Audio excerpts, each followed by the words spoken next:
Fortnite Save the World. 7 chapters and 8 years ago.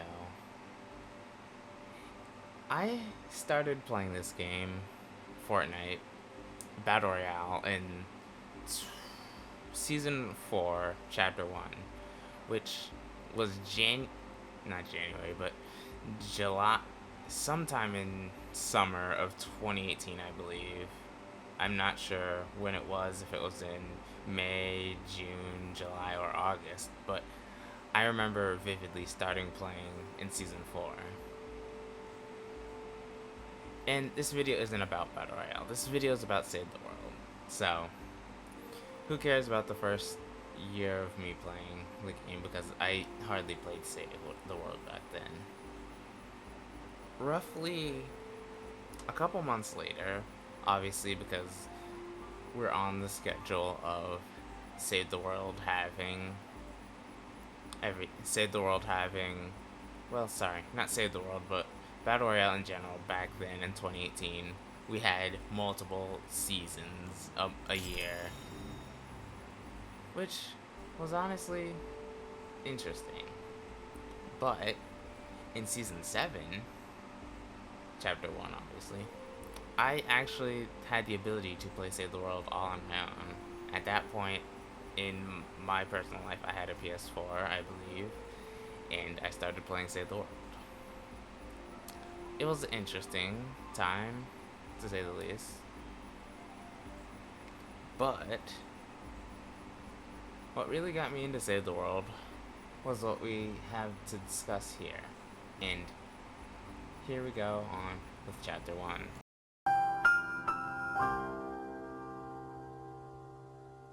Chapter 1. Newbie Details and Tricks. Now, for whatever reason, Save the World doesn't have a main tutorial, which that's a problem that we'll get into on a later chapter of this video. But for now, we're not talking about that. We're talking about, here in this chapter, we're talking about just general stuff that people should know when getting into Save the World, because I'd assume this video, when you're watching this video, it'll be either the day before Save the World goes free to play, or sometime after it's gone free to play, because this video's going up on, for me, this video's going up on Wednesday. I'm recording this section on Monday, the 13th. This will be going up on Wednesday the 15th. But regardless of that, we're just going to talk about general things in this first chapter. And the first thing that everyone needs to know, regardless of your skill, regardless of if you're in Twine Peaks or Stonewood, is that the most important thing to know is elements. So we're going to talk about these elements here. Here on screen, you should see the weakness chart. Obviously, it works kind of like Pokemon, where water is strong against fire, obviously, or ice as they call it in this game sometimes. Nature is weak against fire, which grass is weak against fire, obviously. And then there's energy husks. Well, sorry, nature husks.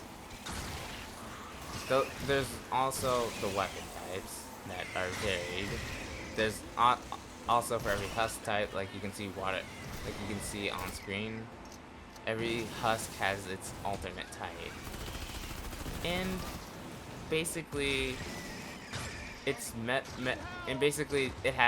they share traits similar to Pokemon, but in this, they have their structures that are weak to specific ones, as you'll probably also see on screen right now.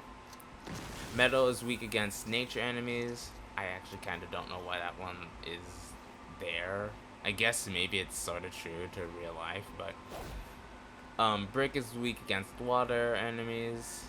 Fire enemies are strong against wood. Sorry, I have that written differently in the script for whatever reason. I don't really have a ton of recommended heroes to start out for anyone starting out that's new to Save the World. Since they took out weapon dropping and stuff, in a recent update. Well, recent, I say recent, it's probably been like half a year or more since they've released that update where you can't drop anything in public missions anymore, which might be for the best, to be honest. I mean, I'm obviously sad I can't get founder weapons from my friend Snow, obviously, anymore, but it is what it is. I should have probably just... That's another thing that founders weapons are another thing I'll talk about in a later chapter. You'll have to stay tuned into the video to find that out, to hear my opinions on that. Now, as for these other things, there's also defenders and survivor squads that we could talk about. Defenders, I've heard, take this with a grain of salt. I've heard defenders are getting a possible update sometime soon. But in the event that they don't get an update, I'm just gonna go over what they generally do in Save the World. Defenders, as per the name, they defend, so kind of obvious there. But they defend, they have certain like little aspects, as you'll probably see on screen right now. They have little like perks and aspects that you get after leveling them up to X level. They're basically weapons. They're kind of like weapons. They have certain perks and such that you can... Well, you can't really affect them. That's one thing that's one way that they differ from weapons, is that you can't really affect defenders. They come with whatever stats or perks that you see on the side. I don't know why they don't have the ability to edit. You don't have the ability to edit them, but it is what it is. Defenders, they're alright. They're not the best when it comes to endgame stuff, as they'll probably die pretty quickly, especially in group missions. Realistically, any mission that's probably 124 or above, they'll probably start dying in more frequently, and obviously as difficulty gets up in the group missions, or 4+ player missions as I call them, it'll be harder for them to survive and really be effective. That's why there are all sorts of survivors, from gunslingers and from gunslingers to assault rifle users to SMGs to shotgun users to sniper users to bruisers or melee weapon users, as they call them. Well, they call them bruisers, I believe, but regardless. Survivor squads. These are kind of hard to talk about. This is all just beginning stuff that anyone should know. So I'm not gonna go too hard on survivor squads, mostly because I don't have all the information on them either. But survivor squads are pretty important. Are honestly one of the more important things. They're a tiny fraction less important due to recent power leveling changes with your first three weapons that are your strongest, and I believe your hero loadouts affect your overall power level as well now, which is also something important to know. That I believe how it works is it's your first the first three weapons in your inventory, or your strongest 3 weapons in your inventory. I believe you have to have them crafted as well. They might have changed that aspect of it, but I believe you have to have them crafted in order for the power level to be improved. Your hero's loadout needs to also have strong heroes. So say you have 2 different hero loadouts, like you'll probably see on screen right now. These 2 hero loadouts, I'm different power levels on these 2 different hero loadouts. I'm usually on the one on the left, I'm 139. The one on the right, I'm 138. And that is solely because of supercharging heroes, which is something that newer players in Stonewood and Plankerton and even in Canny Valley really don't have to worry about. you guys will be fine not knowing about superchargers for now. I'd say if you get any from whether it be some of your friends pulling you into ventures, or you get some from the Save the World stuff, rewards that are being given out to everyone. I'd say no. I'd say don't worry about the superchargers at this current moment. You guys are new. You'll learn as time goes on. You'll probably find your favorite heroes, find your favorite weapons, find your favorite traps to supercharge, and then you can go from there. I'd say you could go from there, but at this current moment in time, if you're in Stonewood or Plankerton, or even in Canny Valley, or even maybe as early as like maybe 80s to 94s in Twine Peaks, I would say don't worry about superchargers, because they will not affect your they don't affect your gameplay all too much, but they do give you those little extra power levels that you might be missing out on in the end game, which is what superchargers are really meant for, is the end game. So if you're a new player, don't worry about superchargers for now. I'd say more than like it's best to save them until end game. You probably can't even use them until end game anyway, so it's probably best to just save them. Don't worry about them. They're just a thing that will probably sit in your inventory.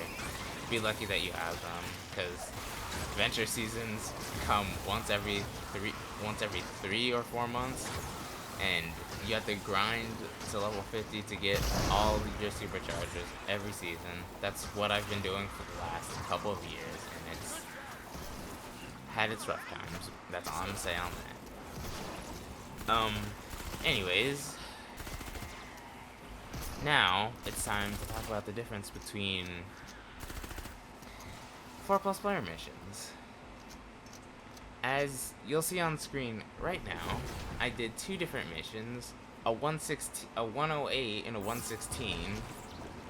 One of them being 4+ player, the other one not being 4+ player, or group missions as they're called. The reason you can tell they're group missions, honestly, first off, the reason that I call them 4+ player missions is, you'll see on screen right now, there's a screenshot that I took, that either I took or I found from the internet. I more than likely went back on the game and took it anyway, since I'm doing the voiceover first before adding all the funny effects for you guys to like enjoy. So it's harder for me to it's gonna make this video harder to edit, for me at least. But you'll see it on screen right now, where it's just like there's the 4 player icons that you saw on the mission, but then there's the 2 pluses, which is why I call them 4+ player missions. That's the reason right there, is because of the pluses. Well, at least one of the plus is, that's why I call them that. But anyways, what makes group missions more difficult than normal missions, you might be asking yourself right now. I know, hi. 4+ play God. Group missions the reason group missions are harder is they usually have more modifiers. The husks are, I'm not sure how much exactly stronger they are power level wise, but they are significantly higher. The reason why I'm using as you'll see on screen again, why I'm using the 116 and the 108 missions as two things is because in the 108, obviously in the 116 mission, they're obviously 116, and that's where they stayed, because I believe that's the 4+. That was not the 4+ player mission. The 108, on the other hand, that one was, I believe, the 4+ player mission, and if I'm remembering correctly from either the footage or from when I did the mission, they're 124s, I think. They're the 124s or 140s, which is a significantly higher power than they should be. That's one of the reasons that makes this harder, is that they're significantly higher than they should be for the zone. 2, the added modifiers, and in group missions, they will typically, I say this, typically they will have a mini boss and a Science Storm. that won't. The assigned storm, I'm pretty sure, is always guaranteed to be on for. That's a lie. I was about to say, I'm pretty sure storm is always guaranteed on. Elemental storm is always guaranteed on a 4+ player mission, but deliver the bomb exists. So, no, that's not true. And sometimes 4+ players won't even have modifiers, which also deliver the bomb has done before. Which I don't know if I'll find a screenshot of a 4+ player deliver the bomb having no modifiers. There might be one on screen right now. I don't know. I'll see if I can. I'll see what I can do to find one. But yeah, they'll typically have a certain storm, like nature storm, water storm, fire storm. They'll never be physical storms. Oh yeah, I guess physical enemies. Physical enemies are physical enemies. They take neutral damage from pretty much everything except for physical weapons. That's added. That's just added things that I forgot to mention earlier when I was talking about elements. Or, yeah, elements. But 4+ player missions will obviously have modifiers that can be pretty challenging most of the times. Sometimes they won't, and it'll be just an easy AFK mission. But I recommend if you're trying to do a 4+ player mission solo, first off, you probably shouldn't, especially in 140s and 160s. Those are on the harder ends of missions just in general.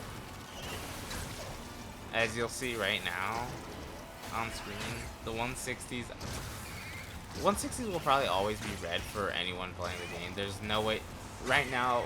There's currently no way to outpower 160s. There's ways to outpower 140s, but that takes a lot of grinding and adventures. But regardless of that, 4+ player missions, I would say, are decently difficult. Obviously, you'll probably see me in the background right now doing a 4+ player mission. It's not they're not terribly hard, but again, this is like a 116, and I'm basically 139, which is a massive power difference, and I have a lot of supercharged traps and all that jazz. So I am pretty powerful in this game. Obviously, I'm not the strongest player in the world of Save the World, and I'm not the best player, but I'm just giving you some experience from me playing this game for 7-8 years. But typically, you shouldn't do 4+ player you shouldn't do group missions solo. That's the big deal I'm trying to make here. Especially with the release of Save the World going free to play, you should not be playing. There shouldn't be a reason you should be playing a group mission solo. You should be able to find someone, unless it's near a weekly reset and you're trying to do Mythic Storm King. Then you're not finding anyone, bro. Just put the fries in the bag at that point. But realistically, yeah, that's about it. That's about all for chapter 1. I hope you enjoyed this mini chapter, and without further ado, on to chapter 2. Nick Manette. Chapter 2. My personal experiences in dealings with Save the World. Now, this is gonna be stuff that is highly, highly personal. Well, personal, obviously. But it's gonna be exclusive to myself. Because this chapter is all about what I've experienced playing the game, how I felt playing the game, and just all that in general. So, we're gonna get that covered right now, founders, the most important thing, I guess, should be talked about first is founders having free V-Bucks. Obviously, that's probably a point of contention for a lot of people. I'll probably bring that up next chapter, where we talk about more negative stuff. So if you like negative stuff, stay tuned for the next chapter. If you want to hear more of the positive side, stay right here on this chapter. But founders getting free V-Bucks, I'm gonna be honest, I've never really played the game for V-Bucks. There have been times where I've logged in because I needed free V-Bucks, or grinded a V-Buck mission because I needed V-Bucks. But I really don't play the game for V-Bucks. I play the game to keep progressing, keep doing what I need to do, and just general enjoyment of the game. Because, as I've said before, I genuinely, well, I probably haven't said this before in this video, but I genuinely do enjoy playing this game. There's not a lot that I dislike about this game. There are obviously some things that might seem like minor nitpicks once we get there, but there aren't a lot of things that I don't like about this game. Founders getting V-Bucks is definitely one of the, it's just an added bonus. And to be honest, if you are upset about Founders getting V-Bucks, here's my personal words to you guys, those people that are upset about Founders getting V-Bucks and V-Bucks not being free for everyone. To be honest, Founders did pay for this game whenever it was in very early could have possibly been in very early access. Like, I bought my first copy of Save the World, like I said, in 2018. Obviously, I didn't get the other Founders versions because I was poor back then. As much as I really wish I would have bought those other Founders versions, not even for the V-Bucks, just for the cool weapons that you would have gotten. Man, that's Founders weapons are also a topic that I'll bring up later, but they're not something I'm gonna talk about right now. Actually, I'll talk about some of my favorite heroes. On screen right now, you'll probably see some of the loadouts I use, some of my favorite loadouts and heroes that I do tend to use in said loadouts. There's gonna be one for Constructor, there should be one for Constructor, one for Outlander, one for Soldier, and one for Ninja. Yes, the Ninja is the Lynx build, mostly because I haven't used ninjas in a decently long time outside of Mythic Storm King. And even then, I'm often forced to play a soldier in Mythic Storm King, which, yeah, that sounds about right. It's just like the same thing in every other mission I'm usually forced to be a constructor, but regardless of that, you'll see favorite heroes, the builds that I have for said favorite heroes. The hero in the topmost area is just for people that are new, you probably won't know this, but the hero that's in the top or in the front, as you can see, you'll probably see it more if they're on the top. If they're on the top, bigger icon and everything above the hero perks, as you'll see. That's the commander, and then all the other heroes together below the team perk are the sub-commanders, which they give benefits, but it's not as good, because there's two different benefits that heroes give. They give a commander benefit, which is sometimes it's far stronger than the initial one, and then there's the sub-commander perk, which is still good, but not nearly as good as if you would have them slotted in the commander slot, which is why I have these certain heroes in the commander slots, because their commander slots are just better for how I play the game. They might not be better for how you play the game, but you're not playing no, it's me. I'm playing the game. I'm playing my original game, you're playing your original game. You'll find your favorite heroes, you'll find what heroes you like using as sub-commanders, you'll find all of that. Now it's time to talk about the weapons. And God, Founders weapons, I have issues with these, but that's gonna be talked about in the next chapter. But right at this very moment, I have, obviously, you'll see on screen right now, you'll see the Mythic Storm King, pretty much the entire set of Mythic Storm King weapons I love. The Nocturno, the Founders Revolt I love. Sadly, I can't use them. The Founders Drumroll I think is pretty interesting. And then here's all the other weapons that I do find pretty interesting or cool. At least in my opinion, you'll probably see them flip-flopping on screen, because there's a decent bit of weapons that I like. Some of them being super useful for Mythic Storm King, others just because I like the weapon archetype or the weapon type in general. from my years of playing Fortnite, Destiny 2, whatever looter shooter game that I may have interest in. And you probably won't see them as, you'll probably see the perks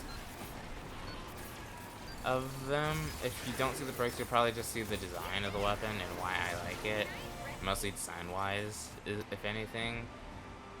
Like the Tree of Llama. It's not the Tree of Light. The Tree of Llama, as I call it, or the Tree of Light, as it's normally called, is not the most powerful melee weapon, but it one, stuns mini bosses.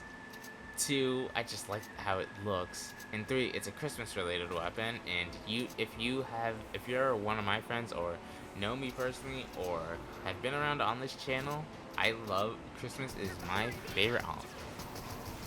And I will die on that hill.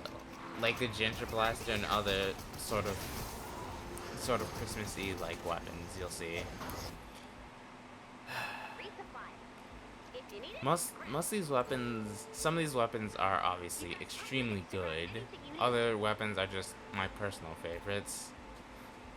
And then there's some weapons that used to be good, but that have just, God, fallen off so horrendously. Like, some of these are still good, like the Xenon Bow and I believe the Plasmatic Discharger are still good. You can still use them. They're still weapons in this game, but God, they got murdered. Xenon got its I think its damage cone nerfed. Like it used to have like a massive ass radius, which is what made it good for utility and just in general having it be a good weapon. And then there's the Plasmatic Discharger that got slapped hard because it used to slap smashers, it used to slap any mist monster. It didn't do too well against Ad, but it used to slap mist monsters because it was bugged. And the same with the pot shot, actually. I believe the pot shot has been fixed, more or less. So it's not as good as it used to be against mist monsters, but it's still a viable option. Yeah, those weapons got murdered. I mean, maybe it's for the best that they got slayed. Maybe it's for the best, maybe it's not, I don't know. And then we're on to the traps. As you'll see on screen right now, you'll see all of these traps that I use. There's not really much variation between them because unfortunately we don't have nearly as much traps as we do weapons. Epic, if you're listening to this, bro, please bring back up, bro, please bring us weapons, bro, please. I will pay. I want, sorry, weapons, traps. Please give us more traps. Please give us more, like, nature-related traps. Anyways. Or, well, not nature-related traps, but, like, elemental traps, I guess is what I'm trying to say. Like, give us more stealing. Cooler traps, honestly.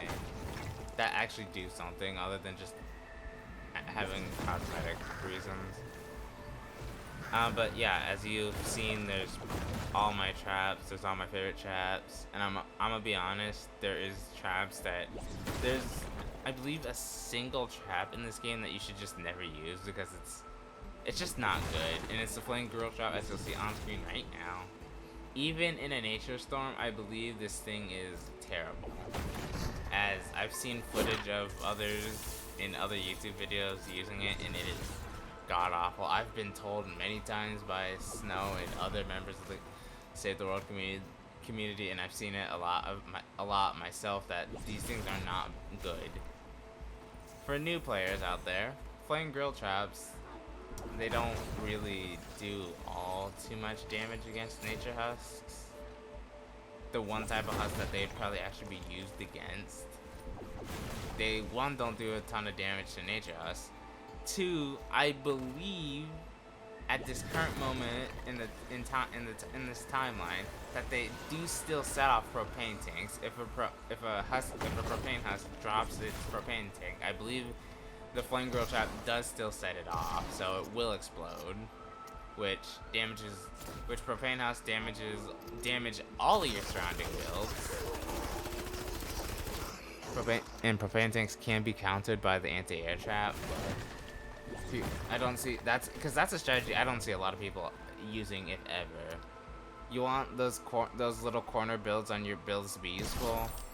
Just a tip from me: place an anti-air trap there, especially in propane spam missions. It'll help. It won't help a ton because, again, that's honestly, in my opinion, the anti-air trap is probably the second worst trap in the game, just because it generally just doesn't have any viability for it. It doesn't really have a ton going for it.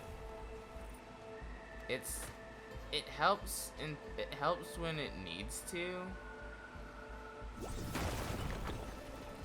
Well, helps when it needs to. It helps keep the air husks out of the air. Flung husks, thrown projectiles such as pitchers' bones, the lobber skulls or lobbed husks from flingers, and then propane tanks. Outside of that, that's about all it does. The patrol ward I feel like was a little more useful than that, but patrol ward is a trap from a relic age. I believe I started playing, or I was around, or had knowledge of Save the World when the Portal Ward was around, because I did, like I said, Season 7 was the time I did start playing it heavily, but I was able to play some little bits between, I was able to play and see Snow play the little bits here and there of Save the World back in the day, so yeah, there's always that. And outside of that, I think that brings the end to chapter 2. Which means we're on to chapter 3, and probably the most negative of the chapters. Here we go.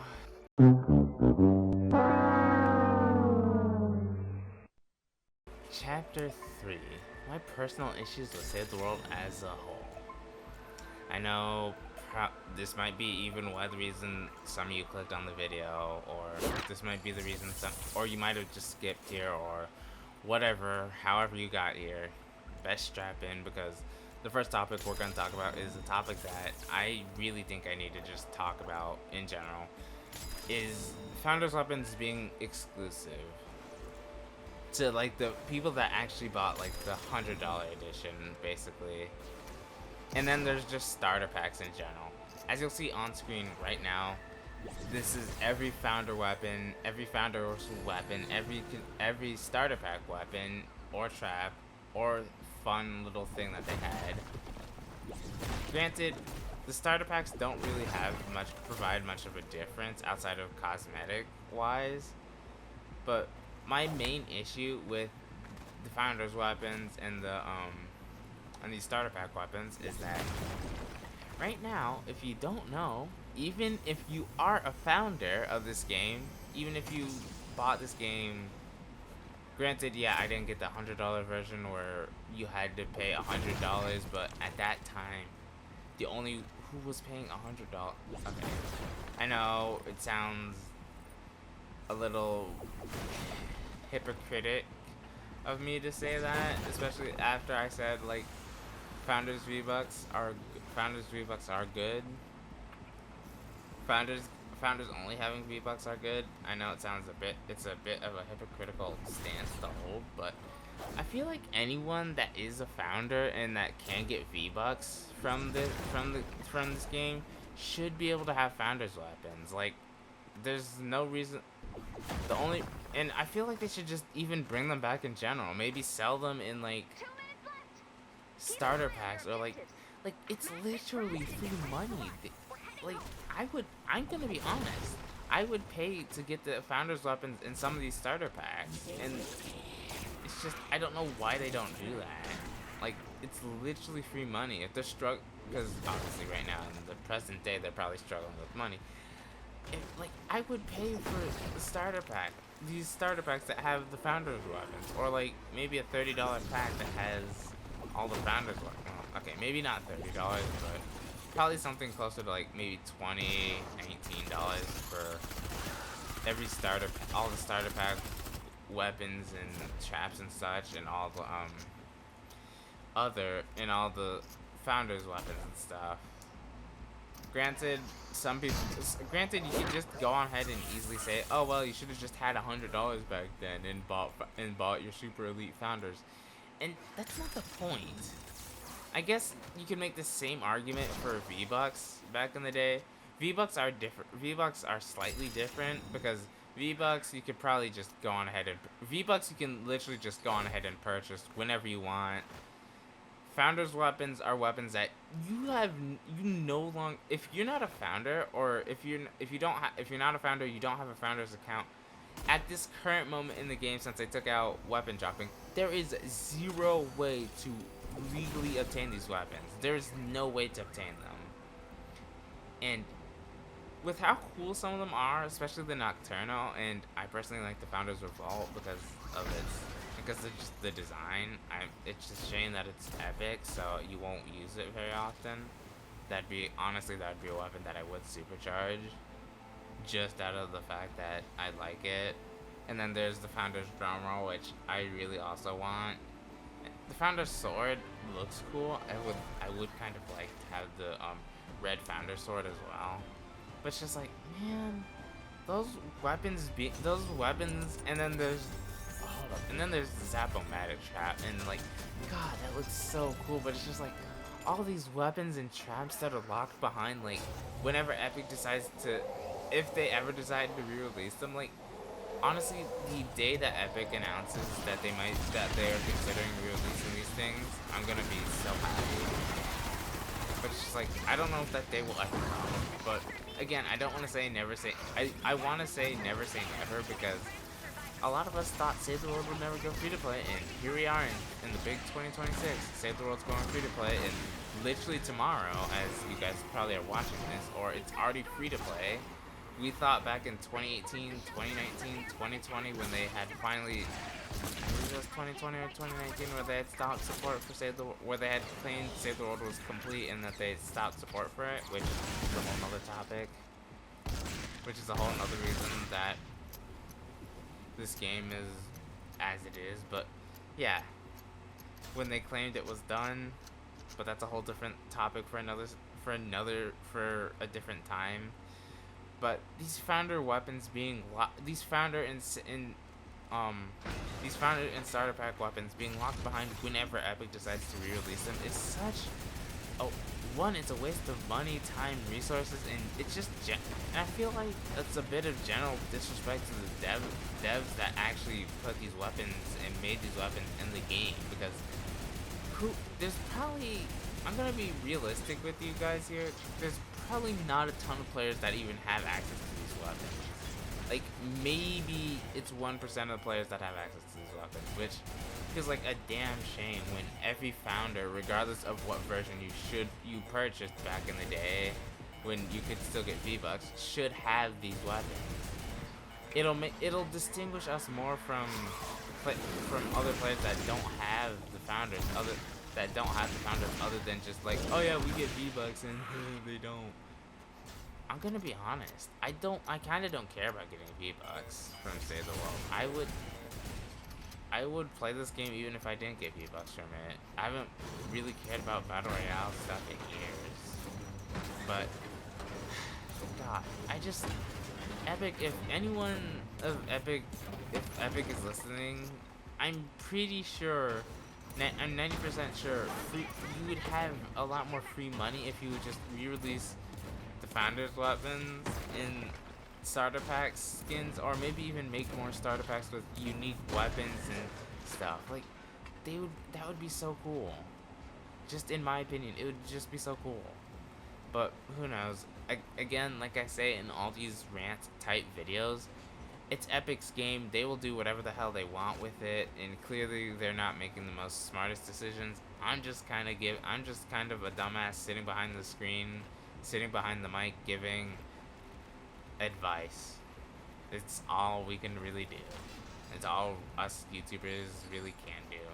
It'd be nice to have a way to get some of the Founders weapons, like the Nocturno, Drumroll, the Founders Drumroll, the Founders Revolt. It'd be nice to have some of the starter pack weapons like the Papa Bear SMG, the electroshock rifle, the Zap-O-Matic, as I listed them off, you'll probably see them on screen as well again. But it'd be a nice way to somehow get those weapons again into more founders' hands. And I say specifically founders because, again, founders founders even founders like me bought the game. Yeah, you had your version upgraded when they took out the founders thing, but since I didn't even get the 50, I got the basic $20 version, and since I didn't get the $30 version or $50 version, my game wasn't updated to the like really one where you got all the good stuff. So it's just like never got the founders weapons, which I feel like it's such a damn shame. Cause I'm gonna be honest, probably 1% of the player base in Save the World has these founder weapons, or maybe even less, or it's maybe even less than that. I really don't know. But at the end of the day, it's just a damn shame that some of these cool weapons are just locked behind having purchased the game. Which, yeah, I guess people that feel strongly about not being able to have being able to get V-Bucks and Save the World, I guess feel the same way about that, but it's just like it's not the same thing. It's really not. You can at least the main reason why it's not the same thing is that you can at least go buy V-Bucks. Like, you can go into the store right now. Yeah, they're a little more expensive right now because of claims that this is paying the bills when the multi-billion-dollar company and CEO could just take a pay cut, to be honest, or do what I'm saying and re-release these founders weapons and skins to some of the founders, or give it to us for free because we've been supporting your game for 8+ years. But that's just my 2 cents. This is a rant section. This is meant to have all this stuff in it. But yeah, founders weapons is my main issue that this game has. Well, it's not the main issue, obviously, bugs and all the other stuff, but it's one of the primary issues that just pisses me off. Like, why is there literally zero way to get those cool founder weapons? Why is there zero way to get them? That's just my 2 cents on the game. I'm still a bit bummed out about there being no way to get founders weapons, which I feel like there should be a way for at least founders that couldn't get it back in the day. They should be able to have a way to like maybe give it to founders, or even founders that didn't pay for their $100 version back in the day. That's all I have to say on that.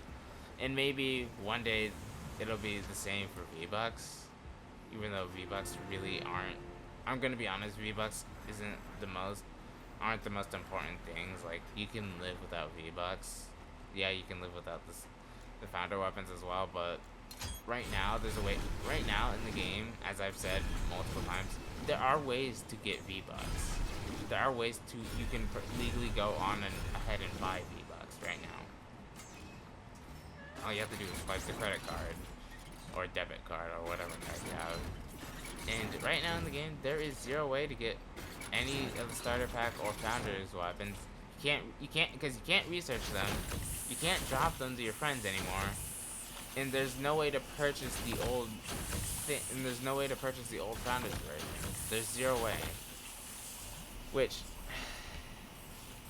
again, is just a damn shame, but my 2 cents is that there should be some way that some of us founders that weren't as fortunate back in the day should be able to get these founder weapons or starter pack weapons or whatever. If it's through a re-release of like these if it's through a re-release where you could buy them and that's how Save the World gets monetized, or some other thing, I would just like to just generally be able to get these founders weapons because they're just cool in my opinion, as someone who really likes Save the World. Anyways, now that we're done talking about the founders weapons, because that was a long ass rant about just how passionate that should go to tell you alone that I don't play this game for V-Bucks, and that I really am passionate about this fucking game, and that I really want Founders weapons to that I really want these Founders weapons. But we're gonna talk about a few other things, and then we're gonna wrap up. There's no proper tutorial in Save the World. There is a building tutorial that you get. There's obviously Stonewood as well. That's basically tutorial island. But there's no proper tutorial in terms of like building, what works and what doesn't, what defenders. Well, there probably is one about what defenders do. There's not one specifically about element types, or like how specific traps function and work, like how the broadside needs to have a wall, like 2 or 3 tiles in front of it to shoot off, and have it be its most effective, or how tire traps can be dropped from 2 or 3 tire traps being dropped from 2 to 3 tiles is much more effective than it being dropped from just 1 tile, and they bounce back, and that the tires do bounce back if depending on where the gas tank is facing. And it's the same thing for floor freeze traps. Those floor freeze traps freeze the husks and stagger them back in the direction of the gas tanks are facing. And then there's just all that in general. And then there's just no proper tutorial. There's no proper tutorial for what weapons are effective against what husks. There's just a little tooltip in the top of the screen that you'll probably see in every mission beyond Plankerton, or sorry, Stonewood. That'll say, "Oh, this storm is nature alert. This storm is nature. Like fire weapons recommended," or the most popular one that everyone loves seeing in their missions. This alert, this storm can change directions during the course of combat, which has become a funny meme at this point, because it's just hilarious. I do kind of wish that there were more of those. I wish Epic would work on Save the World, adding more stuff, like how they added this actually goes into another topic of how I wish they would add more content, like how I wish they would add more weapons, more traps, well, not really more zones, but more mission types, like how they added Hunt the Titan. I believe Hunt the Titan was added last year as a beta storm. Now it's a full-fledged mission. I wish they would do more stuff like that. Just add more missions like that. Test more missions like that. Be more experimental. But it's just like, since Epic laid off 1,000 employees, I don't think Save the World changes are coming anytime soon for us boys. So, 07. Tomorrow is probably where Save the World will peak for months, unfortunately, because, yeah, Save the World just Save the World. And that's another thing, is that, like, it takes months for Save the World to get actual updates. And sometimes it takes years for them to even get Battle Royale updates that have been in Battle Royale but aren't in Save the World for whatever reason. The 16th, i.e. tomorrow, I believe is a massive day for it is a massive day for Save the World. I don't know what they're fully adding. I know the item shop stuff is I know the item shop tab is being added back. I know it's being put on the Switch too, which is why tomorrow you'll see me streaming. And there's a lot of stuff that they're probably adding tomorrow that I just don't remember or don't have in this video at the moment. So yeah, there's more than likely a lot more stuff that they have added that I don't. And then the last topic, well, there's 2 more topics that I need to talk about, which is Legendary Flux. Resources like Legendary Flux being super limited is just annoying. You get 50 Legendary Flux a week, which is only enough to unslot a weapon, and you get not much. I believe you get 10 from this season right now that we're in, Survive the Horde. You get 10 Legendary Flux for, I believe, doing one of the harder things in that mission type, which is just like, really, that's it. 50, 10 legendary flux for doing all of that. And then there's obviously issues with tropical zones and just desert zones and frosty corridors as a whole being in the way of like generation just being generally fucked up. It's not as big of a problem in Frosty Fortress or Hexylvania or the deserts as it is in tropical zones. Tropical zones aren't more notorious to make players just reset. They're more notorious for like resets and all that stuff, which is why every year I dread this season specifically. I also dread Hexylvania because Hexylvania just isn't a fun adventure zone, I'm gonna be honest. It is, I believe I have it ranked as the worst adventure zone in my head, just because it's not cool.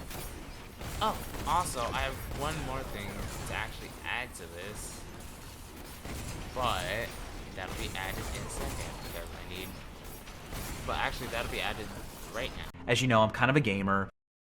Okay, and here we are,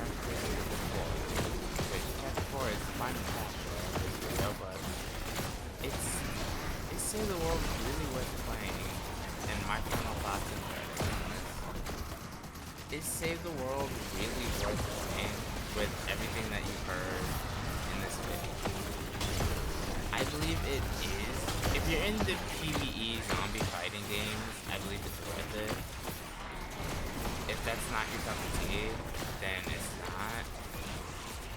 But I would generally say, since Save the World is going free to play anyways, and if you're just playing Fortnite in general anyways at this point, and you're looking for something new, why not give Save the World a try, hop in, you might end up liking it more than if you hate it.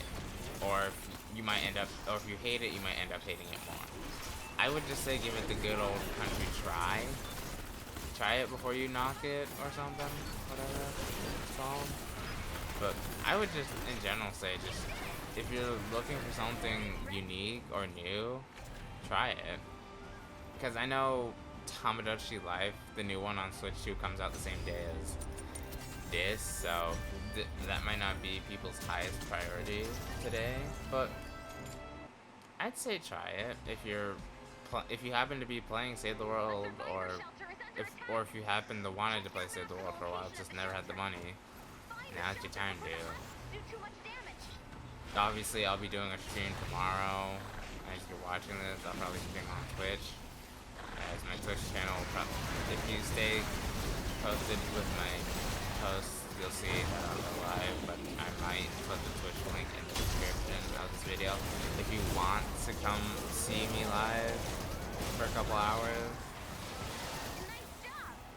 is Save the World worth playing? Yes and no.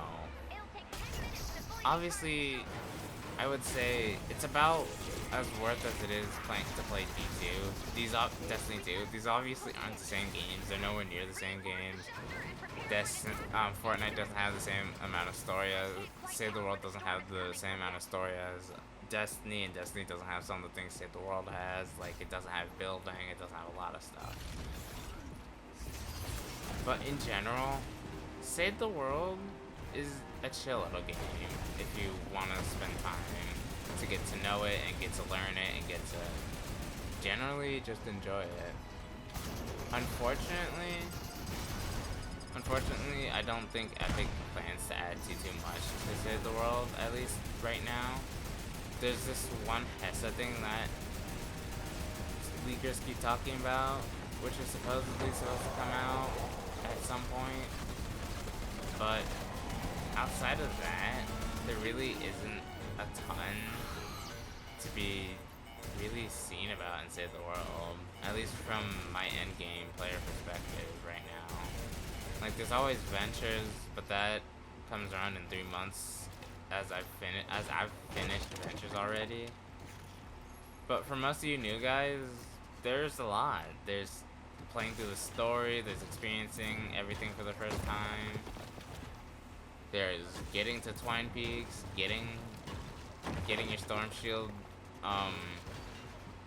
getting these challenges done, which are gonna take a while, which is why they're challenges.